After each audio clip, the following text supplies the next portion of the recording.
carbon fiber front splitter on a Tahoe isn't cosmetic. It's a structural aerodynamic component, and it tells you this Z71 X Carbon was engineered around a performance brief that no standard Tahoe trim has ever carried. By the end of this video, you'll understand why the Tahoe Z71 X Carbon doesn't just embarrass the Escalade V on value, it makes Cadillac's entire performance SUV argument look surprisingly thin. There's one interior display decision in this Tahoe that Cadillac's team hasn't answered at any price point. I'll get there. Is a Z71 batched Tahoe at this specification level actually worth Escalade V money? My answer depends on one question about what you actually do with your SUV. We're covering the cabin, the exterior architecture, and the powertrain, and the origin of the X Carbon brief that didn't start inside Chevrolet's family vehicle division. Here's what matters most, and it's not the all-black exterior, and it's not the carbon mirror caps. It's the carbon fiber front splitter,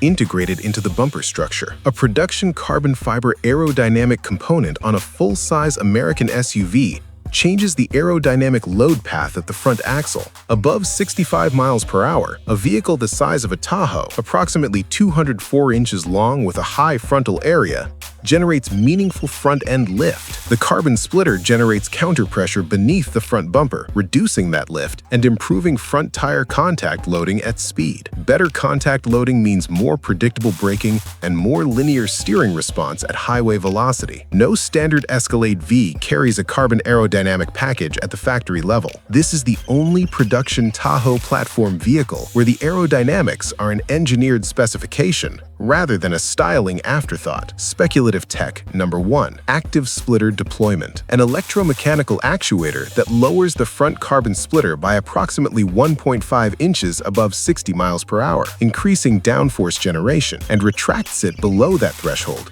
to restore departure angle clearance. The engineering case? A fixed-height splitter optimized for highway speeds compromises low-speed geometry. Active deployment solves both conditions without compromise. The aerodynamic architecture defines the X Carbon's intent on the road. The cabin tells you Chevy understood exactly what kind of buyer they were building it for. Step inside, and the panoramic display is the first thing that recalibrates your sense of what a Tahoe can be. A single curved screen spanning the full dashboard width, instrument cluster blending seamlessly into the central infotainment display with a secondary landscape format touchscreen positioned on the center console below. Two-screen architecture in a full-size SUV gives the driver instrument data at eye level and passenger controls at arm level simultaneously, without requiring either occupant to reach across the center stack. That's a genuine usability improvement over a single-screen layout, and it's why this setup costs real money to engineer correctly. The Z71 seat embroidery sits on perforated dark leather with red contrast stitching running every panel seam, and the perforation pattern across the seat center is functional, not decorative. Uniform micro-perforations improve ventilation airflow to the contact surface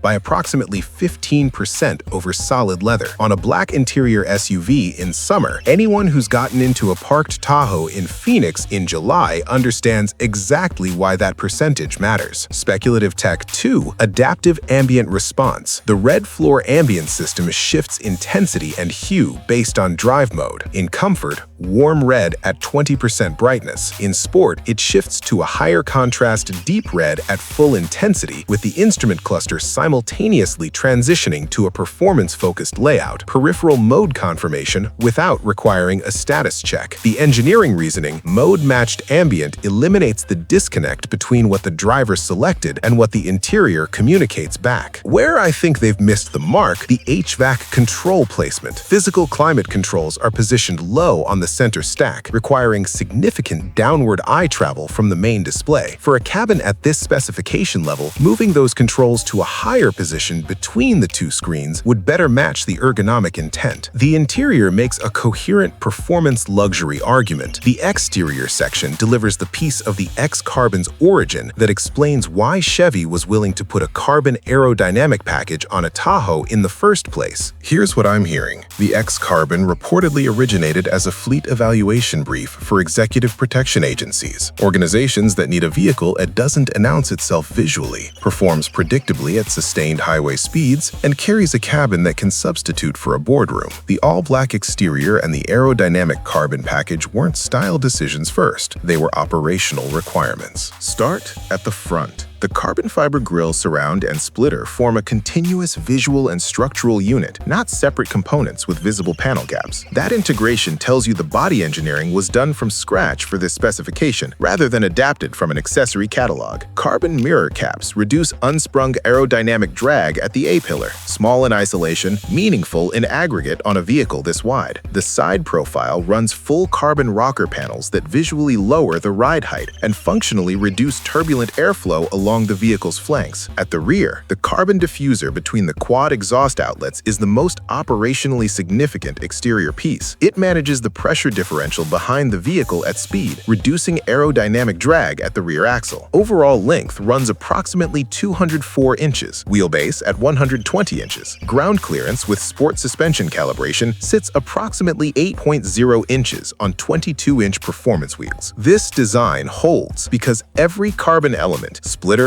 mirror caps, rockers, diffuser, is a functional aerodynamic specification. The coherence is structural, not cosmetic, but aerodynamic discipline means nothing without the right engine to push through it. Under the hood, the 6.2-liter Ecotec 3 V8, 420 horsepower, 460 pound-feet of torque, 10-speed automatic. In X-Carbon specification with the aerodynamic package reducing drag, the effective highway cruising efficiency improves meaningfully over a standard Z71 at equivalent output. That torque curve, flat from 3,000 RPM, means the 10-speed isn't hunting for gears on a sustained interstate pass with 6 passengers and luggage aboard. Speculative tech number 3.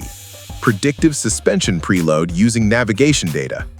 The adaptive suspension reads mapped road surface data up to 8 seconds ahead and pre-stiffens or softens each corner independently before the wheel contacts the surface change. Standard adaptive suspension reacts after impact. Predictive preload closes that reaction gap. For anyone who's driven a standard Tahoe over a highway expansion joint at 80 miles per hour with a full load, the difference in cabin isolation that predictive preload delivers is the difference between composed and merely adequate. Against the Cadillac Escalade V at 682 horsepower, more peak output, more price. Against the Lincoln Navigator Black Label at $115,000, less power, less presence, no carbon aerodynamic architecture. The X-Carbon sits between both on price and makes a stronger specification argument than either at its entry point. The engineering case is made. The financial case needs to stand next to it now. Now, here's what I actually think, completely straightforward. The executive protection origin explains the all-black brief, the carbon aerodynamics, and the dual-screen cabin as a coherent, low-profile, high-performance package. Chevy didn't build a blacked-out Tahoe. They built an operational vehicle and made it available to the rest of us. Pricing. The Z71 X-Carbon lands between $88,000 and $102,000, depending on configuration. Real-world context, a fully loaded Cadillac Escalade V runs $130,000 to $145,000 and delivers 682 horsepower, but no factory carbon aerodynamic architecture, no dual-screen interior layout, and a price premium that's difficult to justify against this specification. A Lincoln Navigator Black Label starts at $115,000, with comparable luxury intent, but no performance body package, and a cabin that doesn't carry this level of display integration. On depreciation, special specification full-size SUVs with a coherent visual identity and genuine mechanical differentiation have held residual value better than standard Tahoe Premier or High Country trims. If you're trading in a current Tahoe High Country or stepping across from a standard Escalade, the 5-year hold calculation on an X-Carbon is more favorable than the sticker suggests because the specification is verifiable and visually distinct at resale. Here's the call. If you want a full-size 3-row SUV with factory-engineered aerodynamic performance, a dual-screen interior that competes with vehicles costing $40,000 more, and a visual presence that doesn't announce itself from 3 blocks away, the X-Carbon is the strongest value proposition in the full-size American performance SUV segment right now. If you need maximum horsepower and the Escalade nameplate matters to your buyer profile, the Escalade V makes that case. The X-Carbon earns its position through engineering coherence and operational intelligence, not through badge prestige. At the open, I said that carbon splitter told you everything about where this brief started. Having walked the full picture, it does. Every carbon component, every screen, every ambient mode exists to make this vehicle perform where performance is measured, not where it's displayed.